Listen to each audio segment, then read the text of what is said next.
Hey guys, so it has been a super long time since I last uploaded, and that was because I was actually traveling and I went to Korea and everything. So yeah, I thought that I would have enough time to edit my videos and upload more, but I actually ended up not having any time. So I'm really sorry about this, but yeah, anyway, so today I wanted to share with you my top 2 vegan-friendly foundations that I absolutely love. And I wanted to do a little comparison on the 2 of them as well. Before we start off, I wanted to show you the outer packaging. So these are the boxes that each foundation comes in. This is the Katvond Lock-It foundation. And this one is the Fenty Beauty Pro Filt'r foundation. So yeah, this is obviously not the reason why I would buy it, but I just wanted to show you what it looks like. Now this is what the foundations look like. The packaging is slightly different, so this is the Fenty Beauty, obviously this is the Katvond foundation. The Fenty Beauty foundation comes in a glass bottle, whereas the Katvond one, I don't know if you can hear, but this is a plastic bottle. It's not a cheap plastic, it's quite sturdy, so if you're worried about that, yeah, just to let you know, it's definitely more high-end. Both foundations come with a pump. The Fenty Beauty one has a lid, which I just removed, and the Katvond one has a stopper to prevent the product from coming out. This is what it looks like. The Katvond foundation has a stopper right here, and I have to say I don't really like it too much. The problem with the stopper is that it gets a little bit messy, which I don't really like. The Fenty Beauty foundation has quite a thin and runny consistency, as you can see here,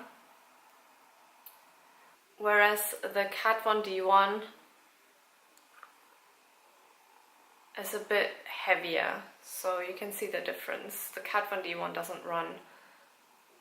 The Fenty Beauty foundation is available in 40 shades, and the Katvond foundation is available in 32 shades, I believe. And for this foundation I am using 140. Now I will tell you that it is a little bit lighter than my actual skin tone.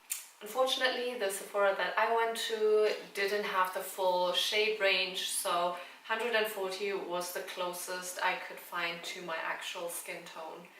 And for the Katvond Lock-It foundation, I am using the shade 47. And I'll apply the Fenty Beauty foundation on this side of my face and the Katvond one on the left side of my face. So I have already used a primer, which is the mineral infused face primer, and I've also applied some concealer under my eyes just to hide the dark circles, and I'll also go into more detail as I apply the foundation. For the application I will be using foundation brushes, and these are both my favorite foundation brushes. Both brushes give me pretty much the same result. I am going to use the Fenty Beauty foundation. You're supposed to shake it before using it, so I'm doing it right now. Now I'm just going to use one pump.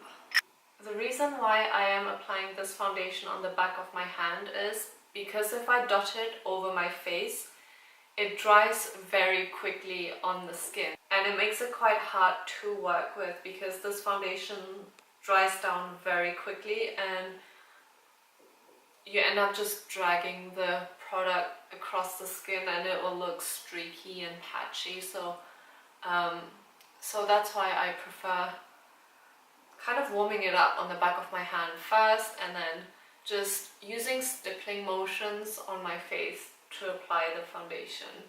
I have dry skin, and especially under my eye area, if I'm not careful, I end up with fine lines and creasing. You can see it oxidizes slightly, so it matches more my actual skin tone, which I like.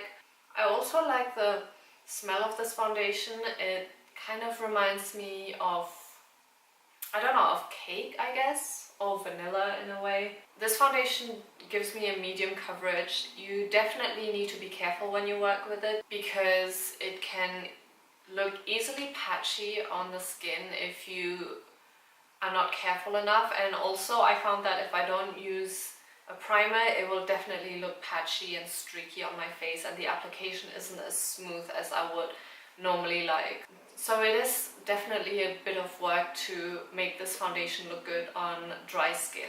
At least that's what I find. So you can see the application is pretty good. It does cover a decent amount of my redness. I do see my 2 blemishes on my chin, which it didn't cover 100%, but I'm okay with it. It does look natural. So with this foundation, I do tend to avoid my under eye area, so normally I would just put in concealer and kind of work around my eye area, because if I'm not careful enough, it does draw out my wrinkles and dry on my skin in a way that it really emphasizes my wrinkles. Now it's time for the Kat Von D foundation. Also with this foundation, I like to use stippling motion just because I find that using a stippling motion just prevents any streakiness or any brush marks.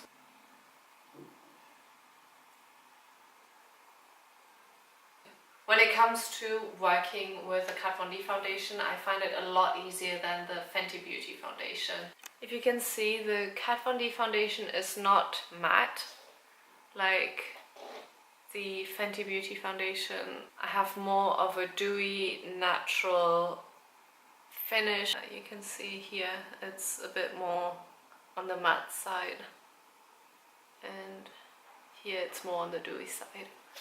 I have been using the Kat Von D foundation for over a year now, obviously not the same one. I've repurchased a new bottle, and the Fenty Beauty foundation I have used since it came out, and I have to say that I do like both foundations equally. And I'm gonna tell you that the Fenty Beauty foundation, even though it's harder to work with and even though it's not suitable for dry skin, especially if you have very dry skin and dry patches on your skin, this foundation will not work at all. If you have large pores like me, then also you have to be careful because this product can settle in those pores and make them look bigger than they actually are. So yeah, that's something to keep in mind. But on the other hand, if you moisturize enough and if you make sure that you apply it properly, then the Fenty Beauty foundation looks absolutely beautiful. It is long lasting and long wearing, and I just think it's a foundation that also looks better throughout the day when your skin gets a little bit more oily, and then the product kind of blends in with your skin and it just looks so flawless. The Kat Von D foundation I love because it really makes your skin look so even. If you have big pores, then it will still kind of smooth out the pores and make your skin look flawless in a way that no other foundation can, in my opinion. And